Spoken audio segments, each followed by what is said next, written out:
Good morning, Lieutenant Akers. This Corporal Leva from Push-Up Hill, on Bradley, 7th Infantry Division. Remember me? I arrived in the Far East Command in Tokyo, Japan, Christmas morning, 1952, when we were presented and examined, and they handed us one rifle and sent us off to Korea. I got to Korea on New Year's Day, 1953. I volunteered to be a fellow observer, jeep driver, a few months later, and went on until I met you. Right after the war ended, just before that, Lieutenant Murat was with me, and I drove him to the outskirts of Buckshot Hill and Old Baldy, where the flares flying all over and a few guns firing. The war ended that day. The following day, Lieutenant Murat tells me, Leva, vamos, we're going back to the same place. I couldn't believe we were going back to the same place. When we got there, we got on top of the bunkers on the outskirts of the trenches, and they were lined up for miles and miles. They were waving at us as we waved to them. It was a bittersweet victory, if we can call it that. And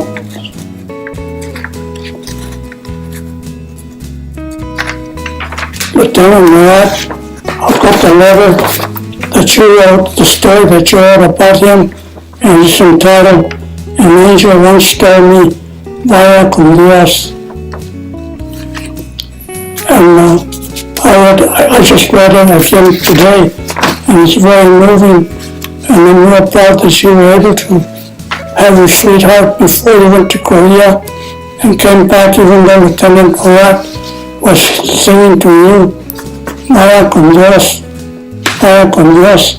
She's not going to wait for you, she's going to be out there probably with some draft dodger. That wasn't the case. She waited for you, you came back, you married her, had a great family in Long Island, New York, and after I came home, 50-some years later, you called me to ask me if I remembered you. My wife got the phone, and she said to you, yes, he was in Korea in 1953, he was in Buckshot Hill, and then I got the phone and I said, who is this? And you said, Corporal Eva, this is Lieutenant Akers, remember me? And I said, how in the heck did you find me? And we talked for a while, and that was great for you to call me 50 or 52 years after the war ended. And there's a lot of memories, and I got another picture here of the Korean vets, Be Proud, where we were presented with the Korean Service Medal and the National Defense Medal, the Artillery Combat Badge, and a couple of others. And for now, Lieutenant Akers, my brother's going to make a little film about our pictures and our actions that we had in Korea, and I hope that you see them with good taste. Thank you very much, and thank you for that great letter that you wrote to J.R. Turner. That has been a great blessing. It has really helped me out. And one thing I remembered about your wife, Ann, one day I called, and when she answered the phone, she said, oh, Richard, thank you for calling. Thank you, thank you, thank you. And that made me feel real good. On another occasion, we were talking, and you told me that I had been a great inspiration to you and your family.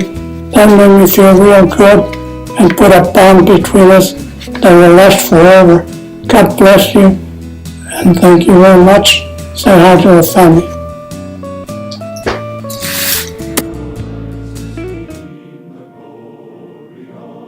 They call it the Forgotten War, and it really is. Except for those veterans that are still alive, who went to Korea, spilled their blood, defending the country they didn't know, and a people they never met. They didn't talk about it when they came home. They just got jobs, got married, and raised their families. You see them at the store or public gatherings. They're the ones wearing the Korean veteran war caps. They're older and slower now, and have traded their jeeps, rifles, and bayonets for canes, walkers, and electric scooters. They don't expect much, but next time you see a veteran, say thank you for serving, and see how their eyes light up, and how they stand a little taller. And I know what I'm talking about, because one of them is my brother Richie.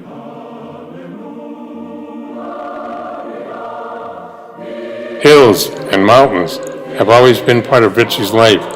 He was born at the foot of Temuco Mountain, 10 miles south of the cherry capital of the world. But when his country needed him, he answered the call by fighting in Old Baldy and the gut-grinding battle of Pork Chop Hill. There he made lifelong friends.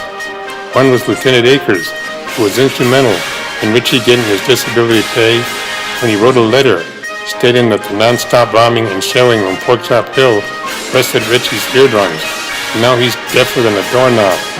Richie earned and is entitled to the Purple Heart, but will not accept a citation because he didn't bleed. Just because you come home does not mean the fight is over.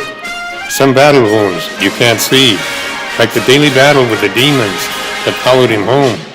Most of the time he wins, but sometimes they gang up on him, and it does not go well. But don't ever feel sorry for Richie. He's proud that he served and will give those demons all they can handle. What follows is a little video of his Korean experience.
It's been an honor and a pleasure to serve my country with Lieutenant Murat, Lieutenant Akers, Lieutenant Connors, Lieutenant Patty, Tanya Pawaka, and all my friends from Korea. From the war was 1957, 1953.